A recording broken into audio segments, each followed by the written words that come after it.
Genocide in Rwanda, 100 days of silence and suffering, mind and society. There are moments in history so dark that they challenge our understanding of humanity itself. The Rwandan genocide is one of those moments, a tragedy not only defined by violence, but by the silence that allowed it to continue.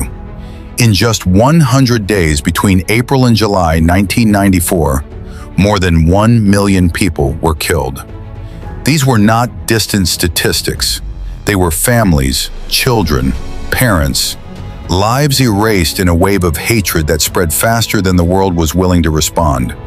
To understand how such immense suffering became possible, we must look back at the history of Rwanda. For generations, people identified as Hutu or Tutsi, yet they shared the same language, culture, and land. These identities were not always rigid or divisive. However, during colonial rule under Belgium, these differences were deliberately emphasized.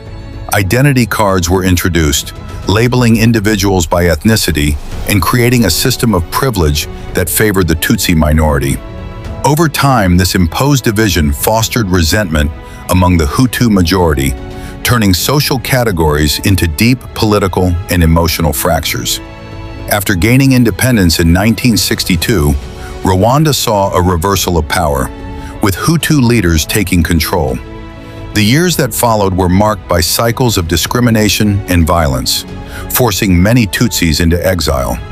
From these displaced communities emerged organized resistance, including the Rwandan Patriotic Front, RPF.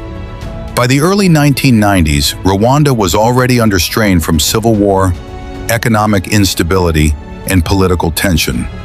Yet even in this fragile state, the full scale of what was about to unfold remained beyond imagination. The immediate trigger came on April 6, 1994, when a plane carrying President Juvenal Habyarimana was shot down. Within hours, a coordinated campaign of violence began. Roadblocks appeared across the country, and targeted killings started with terrifying precision. Extremist leaders used the assassination as a pretext to carry out a long-prepared plan of extermination against Tutsis and moderate Hutus. This was not a sudden outbreak of anger. It was organized, systematic, and intentional. Militias such as the Interahamwe played a central role in carrying out the killings. Armed with machetes, firearms, and lists of names, they moved through communities with ruthless efficiency. Neighbors turned on neighbors, and fear consumed the nation. Churches and schools, once symbols of refuge, became sites of mass killing.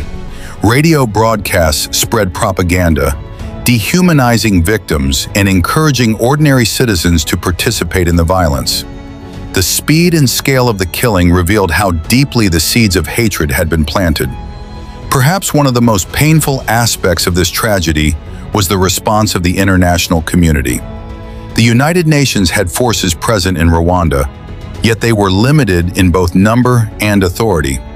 As reports of mass killings emerged, global leaders hesitated. Political debates replaced urgent action. Even the use of the word genocide was delayed, as if acknowledging reality would require intervention. While the world watched and discussed, more than 1 million lives were being lost.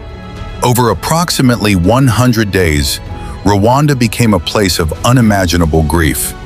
Entire families were wiped out. Communities disappeared. By the time the violence came to an end, more than 1 million people had been killed, leaving behind a nation shattered beyond recognition. The genocide was ultimately stopped by the advance of the Rwandan Patriotic Front, led by Paul Kagame, who took control of the country and ended the killing. Yet the end of the violence did not bring immediate peace. Rwanda was left deeply scarred, its people traumatized, its social fabric torn apart. Survivors faced the overwhelming task of rebuilding their lives while carrying the weight of loss and memory. Mass graves became permanent reminders of what had occurred. Efforts toward justice included international tribunals and community-based courts, aiming to hold perpetrators accountable while also fostering reconciliation. The genocide in Rwanda is not just a story of the past, It is a warning for the present and future. It shows how dangerous division, propaganda, and indifference can become when combined. It reminds us that hatred is often built slowly, through words and policies, long before it turns into violence. And most importantly, it reveals the devastating consequences of silence. As we reflect on these 100 days of suffering, we are left with a responsibility, not only to remember, but to act. To recognize the signs of hatred before they grow, to speak when silence becomes complicity, and to ensure that such a tragedy is never allowed to happen again. This is Mind in Society, where we confront the deepest truths of human history. Because remembering is not just about the past, it is about protecting the future from repeating it.